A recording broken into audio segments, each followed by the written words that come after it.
You wore the ring, you wore the smile, kept the books, drove the miles, to soccer games and back to school, met the teachers, made the rules, and he expected this, but the way he took your gifts, it might as well have thrown them to the ground.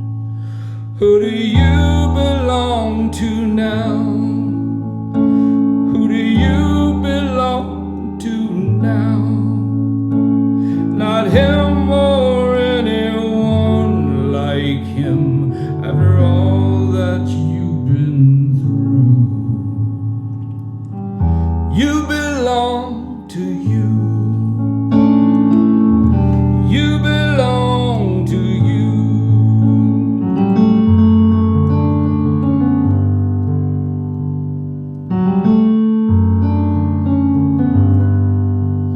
You took the wheel, he would not steer, cut the path and kept it clear.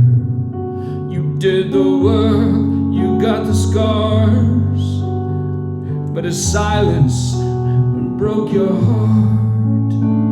So you asked him for the key to finally set you free, but he found so many ways to keep you down.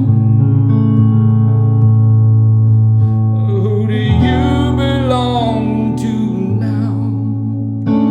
Who do you belong to now? Not him or anyone like him, 'cause your whole life is new. And you belong to you. You belong to you.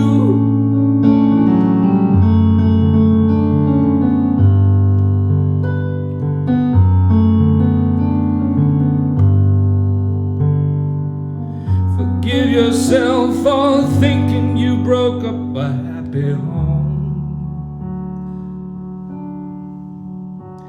You had to save yourself, so let that thinking go.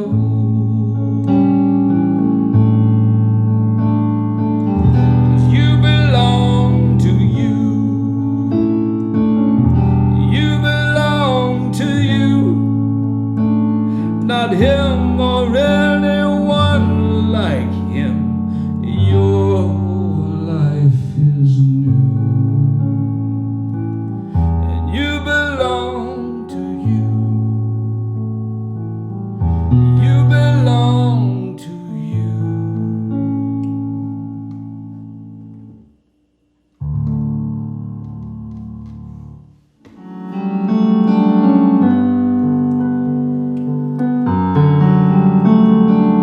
I just think in some relationships you finally realize that you're not with someone who's present. And you took the wheel, he would not steer, cut the path and kept it clear. You did the work, you got the scars, but his silence broke your heart. The things that, we don't say, the way that we find power over someone in our life that's our partner by controlling is really sick. It's narcissistic. It's basically power at any cost. And that's what the song is about. It's about that. And then you want to get loose, you want to break free, and everybody thinks you're happy, you're in a perfect life, and you're not. That's not healthy. So I wrote this song for people that are in those kinds of relationships, and I'm still struggling with the bridge. Forgive yourself for thinking you broke up a happy home. You taught your children how to you taught your children how to find the strength and face the truth and let it go. I'll figure it out, but it's just a really simple point that we've all been there, whether men or women. This is actually written from a woman's point of view. So. Yeah, I can definitely sense that. And when did you write this song? I wrote this a week ago. Okay, wow. Yeah, I've been, I've been just watching a relationship radically change, and I've been enjoying watching the blossoming of someone who's very special to me, and watching how hard it is to do this. It's not easy to break out of those cages that we put ourselves in. Yeah, that's exactly right. And I love the metaphor of the cage and sort of, a bird, and really what you're saying in that is, you belong to yourself, and no one else. And you kind of trick yourself in any kind of relationship, whether it be a partner or a boss or anything like that, is that I have to do this because of this and this and this, and you get into these patterns instead of going, wow, what do I need to focus on? And so much of it becomes an identity that is intoxicating. You are in a beautiful car, you have a mansion, you have 3 well-dressed children going to Ivy League schools, you have an incredible lifestyle. The only thing that is in poverty is the place in your heart where you want to see the gold that you deserve, that you deserve to have. Yeah. And it's not possible to have that with someone who, in this case, it's a narcissistic trait to want to have power over the person in a relationship at any cost. I mean, it creates divorces, it creates affairs, it creates sadness, and yet the narcissists we get in relationship with are so good at the manipulations and the masquerades that we don't see it. We don't know. I know, I've been there. Yeah. For 9 years. But it's all good, because in the end you do belong to you. And who do you belong to now? Not that person anymore. After all you've been through, you belong to you. Well, and ultimately you never really did, a sense of belonging is a really complicated, thing to try and define. I mean, belonging emotionally, belonging physically. I mean, and that's often wrapped up in what we think about ourselves. That's true. And I think, unfortunately, in some of the relationships, couples sometimes suddenly realize that the other one thinks they own them. In this case, the person I'm talking about, her husband actually said, "You can't leave. I own you." Yeah. He actually said that. He apologized later, but the words came out. The words were in his heart. He really believed he owned her. Well, and you don't know what that speaks to of, the person who's being controlling, of their past and how they were controlled, because we act out all these roles that have to do with the role we played in the past. And then as we get older, we go, okay, now I can fulfill that. Yeah.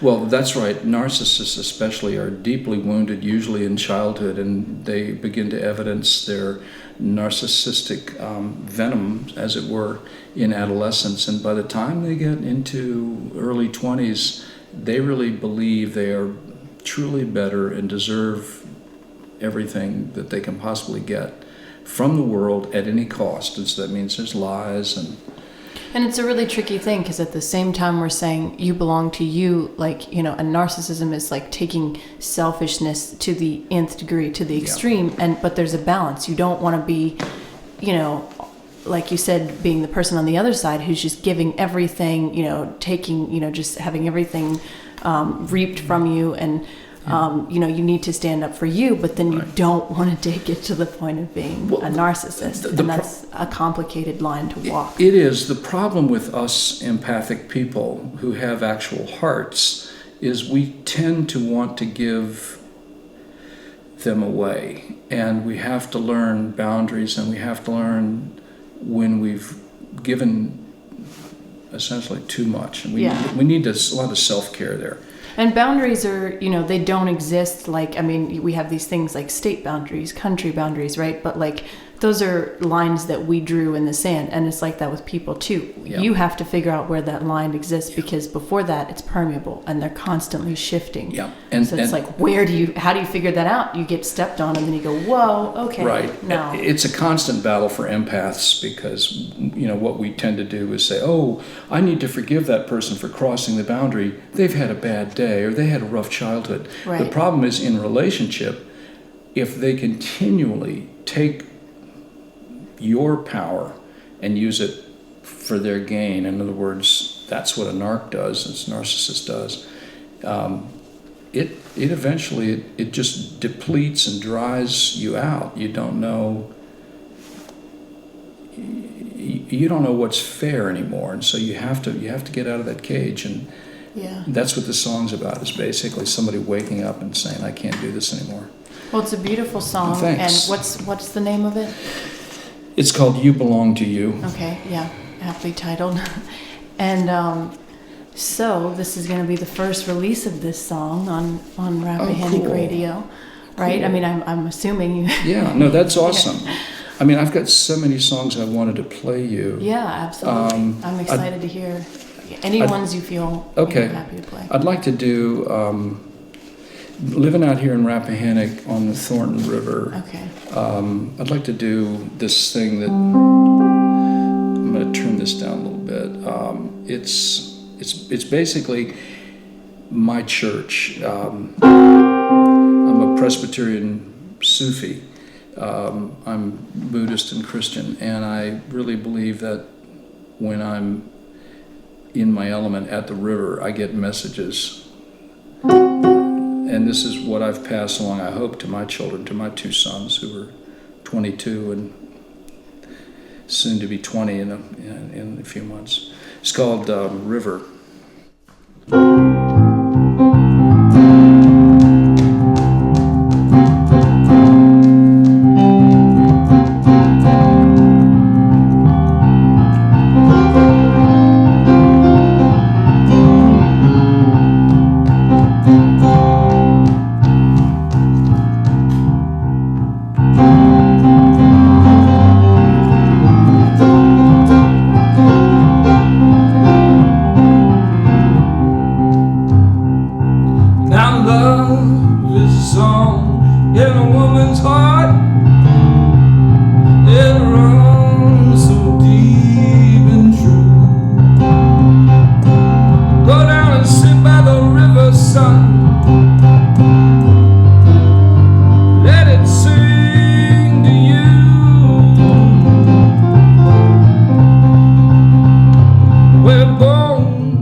Your life in place. The stitches look like a field of lines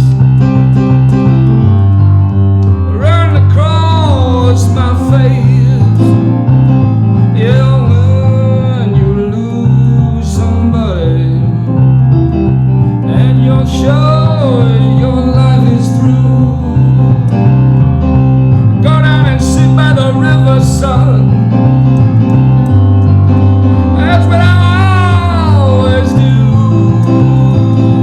When bone turns to mud and blood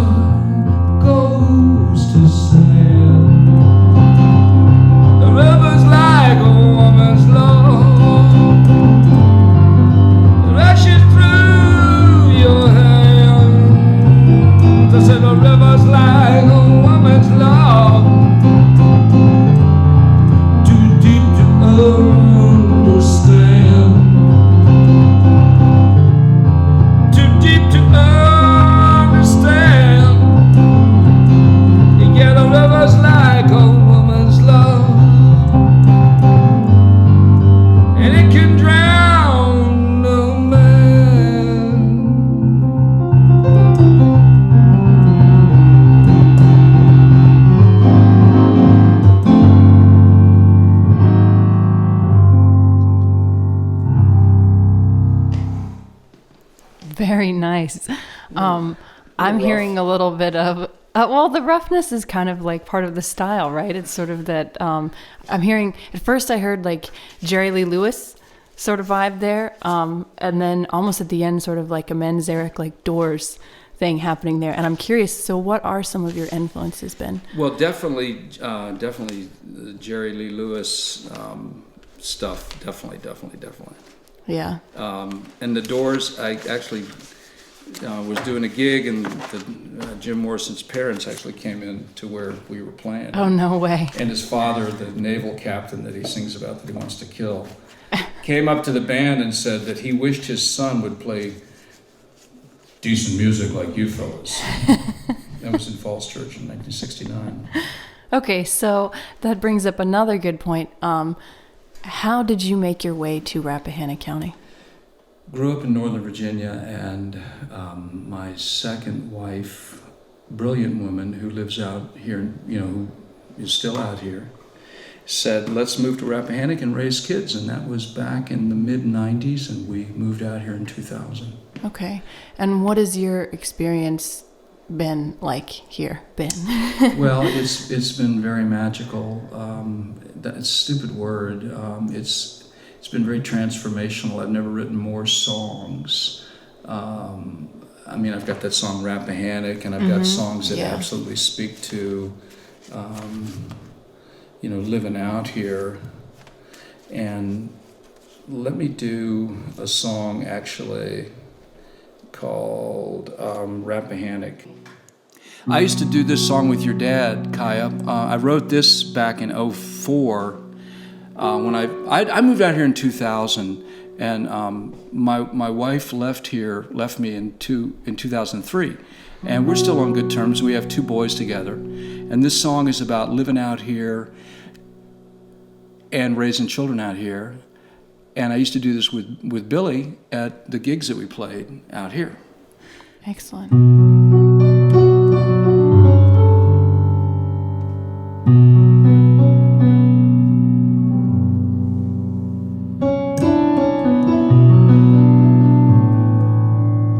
Ancient people lived and died underneath these trees.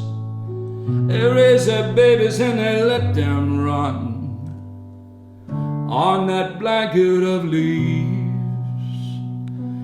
This life is a beautiful thing, and it doesn't end. I can hear the ancient ones in the hills there whispering, they say, Rappahannock, Rappahannock. Oh, voices keep calling me, Rappahannock, Rappahannock. Life is more than what the living can see. Rappahannock, you're still a mystery.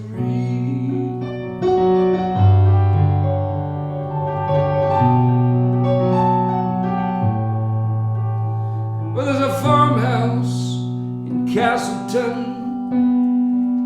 made out of Shenandoah stone, and there's a red-tailed hawk on the for sale sign screaming welcome home. I'm gonna raise my boys out here, let them hear God sing. His song is on this earth, out here in everything. Rappahannock, Rappahannock. Oh, voices keep calling me, Rappahannock, Rappahannock. Life is more than what the living can ever see. Rappahannock is how it's meant to be.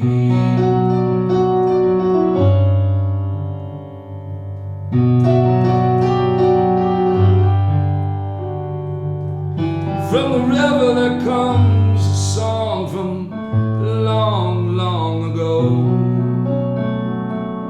It broke answer to those long gone. I hear a song I know. In jasper, arrowheads in the river clay, something sacred sings. It says protect this land so children can know the peace that it brings.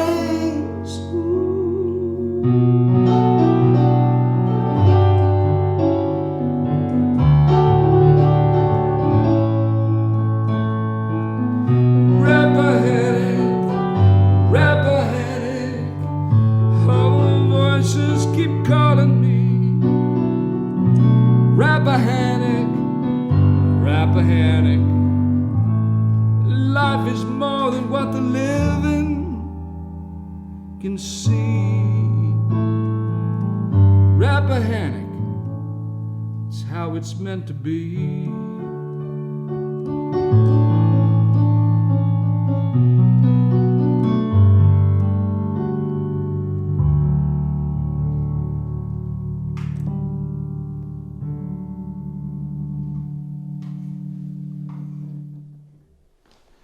Beautiful. So, how does that song, I mean, so oftentimes we write pieces and then they're always changing for us, changing meaning. I'm curious, having played that with my father, and now, you know, the line keeps coming to mind, it's more than what the living see. How does that Well, what affect you happened now? when I moved out here is my father began to die, and I gave him a piece of unakite from the river. And I'm a rock hound, and I would find jasper and arrowheads and unakite, and Daddy loved the gift. And after he died, which was just a few months later, we went to clean out his house, and we took everything out and cleaned it spick and span and got it to where there was not a single speck of anything there. And it sold the next weekend, and when I returned the following day, I walked through the house, and I wanted to say goodbye to the house in Annandale, a low-slung, you know, kind of a mid-century modern, as people talk about today, Frank Lloyd Wright type thing. And I was noticing how long and beautiful and pristine the hallways were. They weren't that long, but I kept looking and looking at how clean the carpet was. And I said goodbye to the rooms, and said goodbye to my room and my dad's room, my parents' room, my sister's room. And as I walked back down the hall, there was the piece of unakite that I'd given him right in the middle of the hall, as big as a fist. And life is more than what the living can see. And if you think that this physical plane is it, you haven't seen. You know, go do ayahuasca, or don't do ayahuasca, or go drink a lot of coffee. Do something to alter your consciousness if you think this is it. Listen to what the messages are, and I really listen to that message. And Do you feel like, so basically what you're saying is you're saying get out of the normal headspace, the sort of matrix, so to speak, the everyday, day-to-day of like, okay, bills and drive here and go get gas and grocery and da-da-da, wake up, go to sleep, that pattern. But that's exactly what I'm saying. And the thing is, we're addicted to the speed at which the city has basically created a carnival for us to get lost in. And the beautiful thing about moving out here was the solitude, the silence. I mean, I live alone, and we are at peace out here, and I think more susceptible or more able to hear messages. yeah. And do you feel like your music is an avenue for connecting? Yeah, I do. Absolutely. Yeah, I do. I mean, it's constant, and I write. I've been writing songs. Yeah. How long have you been playing music? What how did music come to be for you? I've been writing songs for 53 years. Wow. I'll be 68 in June. So I've been playing professionally since I was 13. Had record deals. Mm-hmm. The label that was Life Song Records in New York, Cashman and West, had Jim Croce. And after, I guess the band, we did the Today Show, we did film scores for NBC. We thought we were going to be the next big thing. But then after the band broke up, when I left, I went back to them, and they wanted to make me into a teen idol.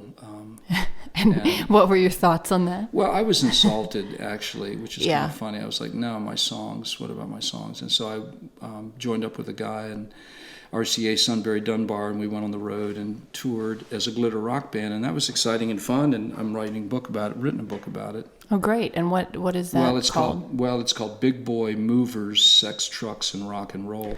It's not out yet, but it's basically about those years of leaving the touring world and starting a moving company, which I had for 25 years in Falls Church. That's a song in and of itself, if not a whole novel. It was a spicy adventure, and much like touring around the country with a bunch of guys who are moving heavy things and setting them up on stage. In this case, it's the same kinds of guys in trucks moving people's belongings, but right. The stakes are a lot higher when you're moving somebody's precious belongings. More so than rock stars' belongings? I don't know. Absolutely. Really? But it kind of reminds me of this song I wrote called Love Was a Lie that I'd like to do.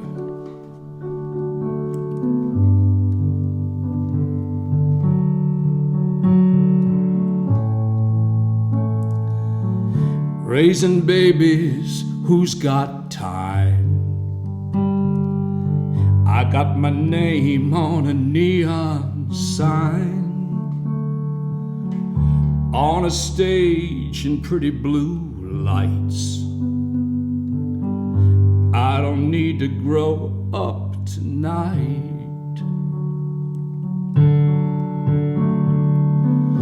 I had flash and snakeskin boots, too many gigs to put down roots.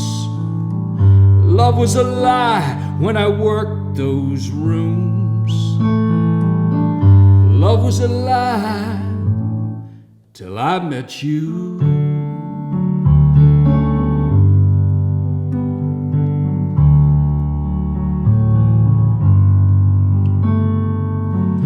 My first children were my songs,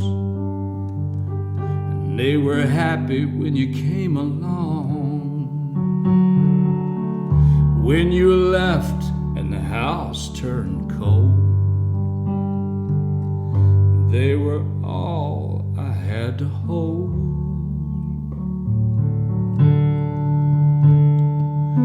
Yeah, I had fire and a brush with fame. Now nobody's clapping and calling my name. Love was a lie, but I made it sound true. Love was a lie till I met you.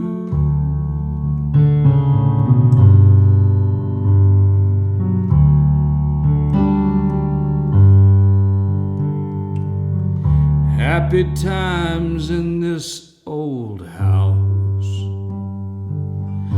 golden light that never goes out, fingerprints on window panes from little angels that flew away.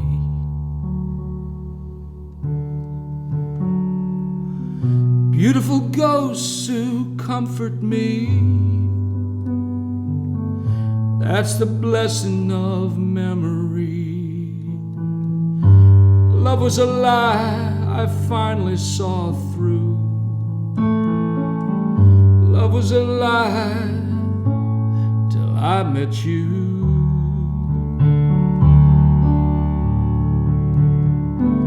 Love was a lie. Love was a lie. Love was a lie till I met you. Beautiful. That song begs the question then, with you having been on the Today Show and having this sort of, I don't want to say brush with fame, because it sounds like you were in it for really going up there and sort of like what everybody goes, wow, you can really make it, as a musician.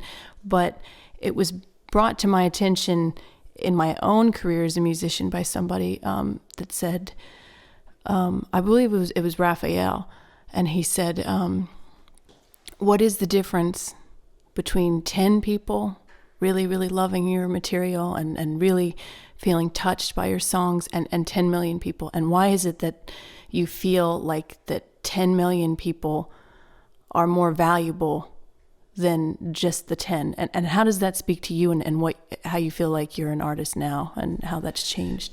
It's richer now to have the perspective to look back and not be caught up in the addiction of the fame chasing. I mean, I played Jiffy Lube. I was on stage and there were lots of thousands of people and, opening up for whoever it was, Styx, Foreigner, Don Felder, and to feel the love, whether it's a little room like right now, I feel the love of the craft, or feel the love of the craft from 40,000 people at Rolling Thunder. This gig I'm going to be doing in May, I do it every year down the Lincoln Memorial. It's like 40,000 people, and so it'll be good. But I love the craft so much. I love the truth. I love wrestling down the truth that wants to squirm away inside myself. And I also get to work out all kinds of things that I haven't resolved, that haunted me, like this last song about love was a lie. Yeah, love was a lie. Love was a lie that we used to use from the stage to get laid, or love was a lie we used to use in my life to avoid looking at really what was there. But when you look back, sometimes you connect with people, and in this case, the mother of my children, we're no longer together, but love was a lie until I met her. And that song is all about living in this house and them leaving and what remains. But I don't have any regrets about it. Well, that brings up another interesting point about life in general, which is that who says that just because it didn't go as planned, that is still not valuable, that's still not worth something, and then you didn't, because all that matters is that you had the experience and you learned something and you grew. Exactly.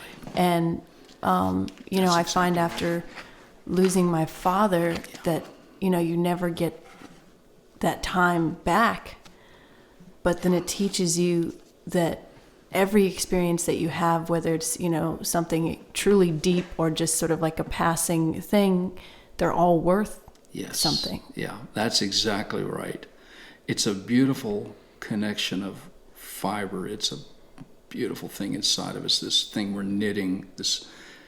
If we can find the eyes to see it. And I want to also say, I want to dedicate a song to you. I never had a little girl. So I wrote this song about fathers and little girls, and I just thought it would really be apropos. Yeah, and as a daddy's girl myself, I think this is on my last album. I've got 4 albums out. This last one I released about a year ago. It's called Flesh and Bone, and this one this is called Little Girl.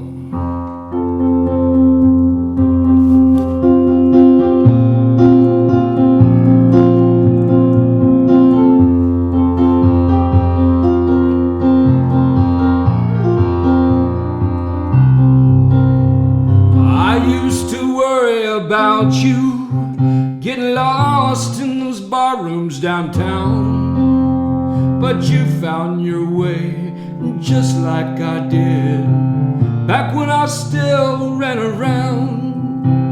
I thought you'd meet somebody and it'd give you a baby or worse. Well, it's okay, honey, we all got something, and worry, that's been my curse, because you're still my little girl.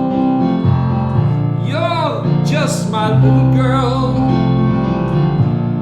You're still my little girl, walking the fields to home.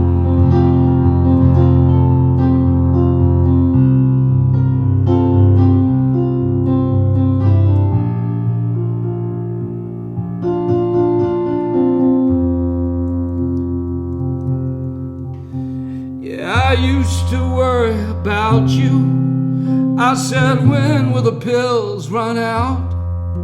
And that screaming you hear, that's a heart full of fear God gave me to fill me with doubts.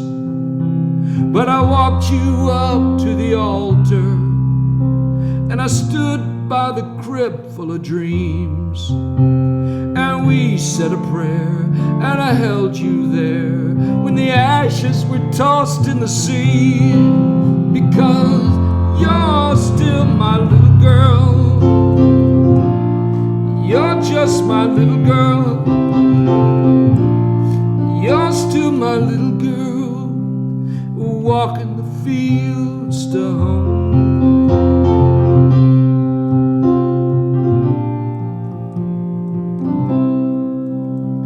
And I watched you come in here this morning, and you sat on my bed in this room. You said it's so cold and white, and you wouldn't stop talking, and your hands didn't know what to do. You told me you want my forgiveness, and you got in my face and you said, don't slip away if you want to stay. Daddy, just nod your head, because you're still my little girl, you're just my little girl, you're still my little girl, walking the fields to home.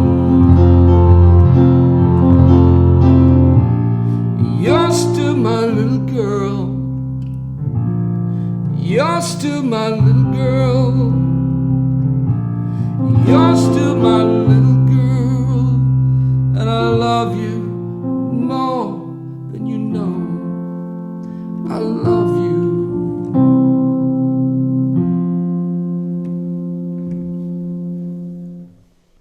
I like that song very much. Thank you for dedicating it to me. I really appreciate that. You're welcome. Yeah, I'd like to ask you how you started playing with my father, the late, great William Abernathy. Really, yeah. Billy Abernathy, probably the finest player I've ever shared a stage with, guitar-wise. Just knew me inside and out with where I was going. And we met because, frankly, I heard him play in down in Sperryville at someplace. And I said, hey, man, can you do this gig with me? And he did. He said, sure, yeah, let's do that. And so we rehearsed, and he played great. And he just had this fluid sense. And I made some CDs of some of the shows that we did at wineries and parties and whatnot, and Griffin Tavern. And you can hear how he winds in and out of things just so perfectly. Mm-hmm. I wish he could have played again with me. The last time we talked, which was, it feels like just a month ago, we said we're going to get together and play some more. And but he just really, really was so attuned. Just he had a great ear. Yeah, and I found he was really, like you said, he just sort of knew where you were going to go. It was like he had this instinct to, where I like to call him, he was kind of like a conductor, mm-hmm. And you could tell he'd get really excited sometimes in a really intense way, right? Oh, yeah. For those of, you who out there who played with him, because he could hear where the song needed to go. Absolutely. Yep. So that was a really beautiful thing that he brought to playing music. Yeah, he actually... I did a song at Rolling Thunder. I'll just show you this real quick. It's called Heart of the Rebel. It's on the third record. It's got this going on.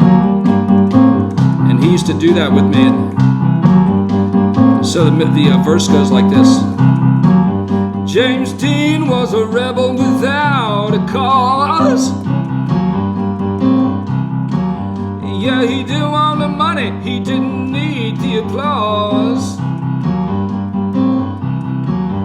Like a falling star in the Hollywood sky. And that was his he said, why don't you do C minor there? Like a falling star in the Hollywood sky. Well, he was too fast to live and he was too young to die. Yeah, but don't believe he is gone. Feel his spirit living on inside of us. We got the heart of the rebel. Anyway, we used to really crank that. It's a song about James Dean, JFK, and Jesus, and how we all end up with the sense that we need to break a few rules. And now Billy. And now Billy, really. But he said, hey man, why don't you try C minor there? So we used to do that when we did Rappahannock. Yeah. We did some cover songs too. We did a few Eagles songs, which is kind of funny because one of the Eagles is on my last record. Oh, that's great. So it's just sort of funny how things go all the way around. Everything comes full circle, in a lot of ways. I know, yeah, it's really true. And I guess the beautiful thing with him was he'd say, what have you got? And I would just start playing and he would nail it. And I did a lot of extemporaneous stuff. And he would just follow it.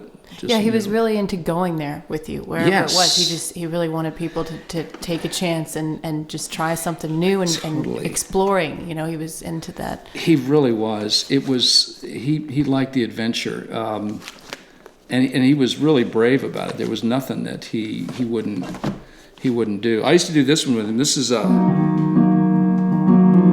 off my first record. It's called Bull Run. And actually, the people that produced Mary Chapin Carpenter produced this for me back in, good Lord, 87. It's about metal detecting. But Billy played all over this, man. In Albany, New York, in 1862, a young man left his family to wear the Union blue. Promised his return to the mother of his sons. He joined the ranks of volunteers and he turned 21 at Bull Run.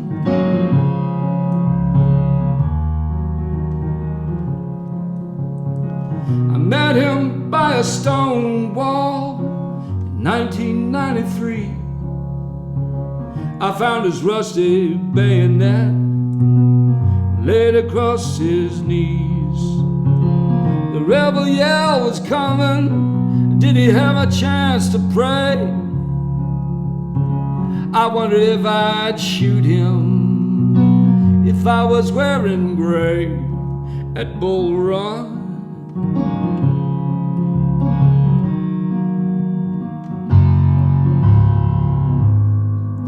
You can see the blood upon the moon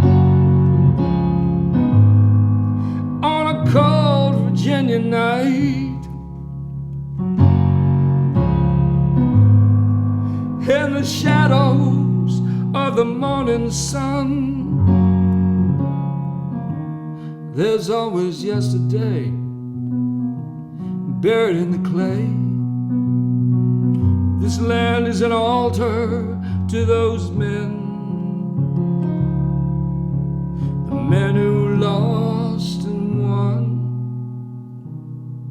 at Bull Run.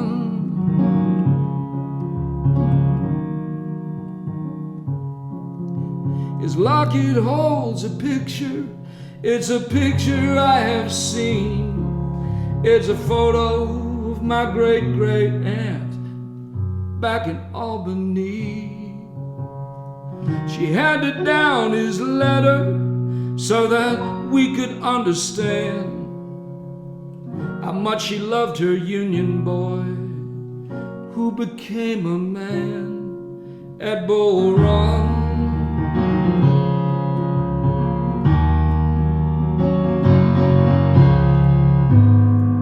I can see the blood upon the moon on a cold Virginia night, in the shadows of the morning sun. There's always yesterday buried in the clay. This land is an altar to those men who lost and won at Bull Run.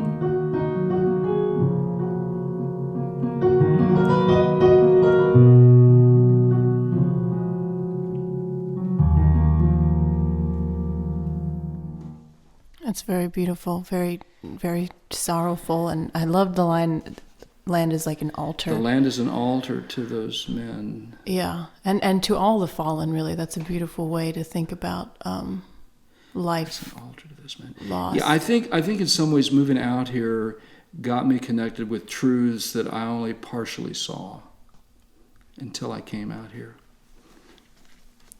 Well, Ben, I really want to thank you for spending this time with me today and coming on the first show of 2019 Rappahannock Radio. Yep. And the first one that I'm doing by myself. So, very cool. You know, I'm curious if there's any place we can lead our audience to, website-wise, and then also future gigs-wise, events-wise, too. Absolutely. They can go to benmasonexperience.com and get a glimpse of the 4 different records and my art. I'm a mixed media constructionist, so I've got some art. The cover of the newest record, Flesh and Bone, is a photograph of my art. They can read about the book and what I've been doing, and also the gigs coming up. I'm playing some wineries out here. I'm playing at Quivermont Winery in May. I think it's May 11th.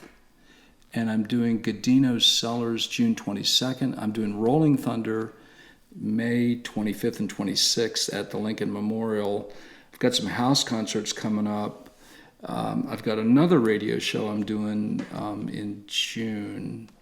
You're a busy guy. You like to keep busy. That's good. Yeah, That's really good. Thank you. There's not as many places to play anymore, but I think those places that I do play, people at least are listening, hopefully. Yeah, absolutely. And it's great winery season, too, to get out there and listen to some heartwarming tunes. Yeah, your dad and I really love playing Oasis, and yeah, we I played went to there some a of lot. those gigs. Those were Yeah, you really did. good. I remember that. Curious if you'd like to take us out with a song. Absolutely. This is a song I wrote about my son Arlo. It's called Reptile Boy. Hey, yeah, well, mama, won't you come on in from the swamp tonight and let me bathe you? Hey, you were born with lizard skin. You're my lover, you're my friend. I'm gonna miss you. Because, mama, the circus is leaving tomorrow. You're gonna make a lot of money. You're the star of the sideshow. You know I did my carny time, and if I hadn't lost my sight, I'd be there with you. But someone's gotta stay home and watch our little reptile boy. He's so slippery, reptile boy. Mama, don't you know he will never be a normal little Cub Scout?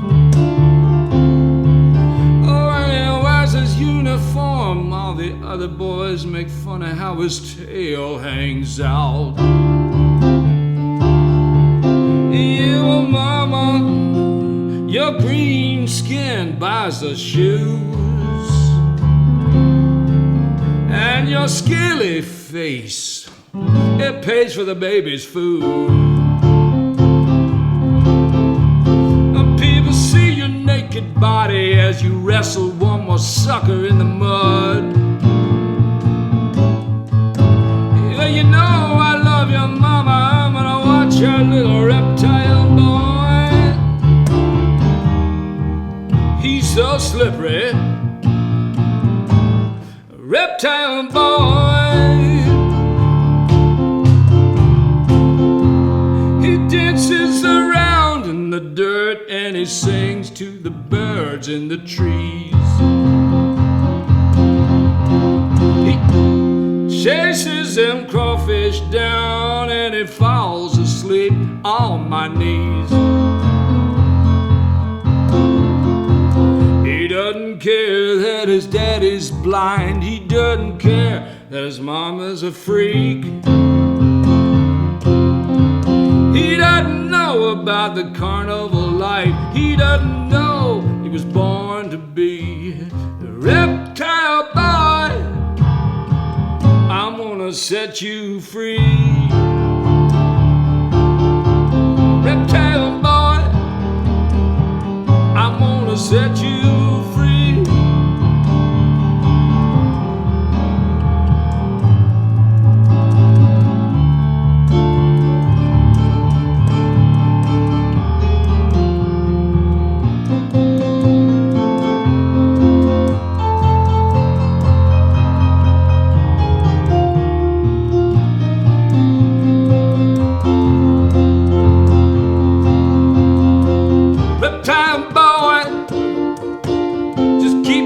Tucked in, keep your tail tucked in.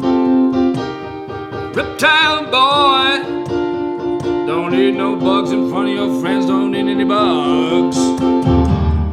Reptile boy, give your mama a call every now and then, give your mama a call every now and then. And reptile boy, don't put no price on your green skin, don't put no price. Reptile boy,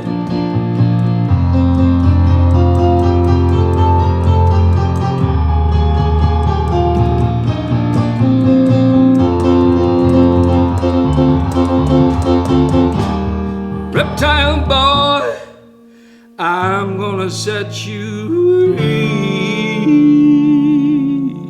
I'm gonna set you free.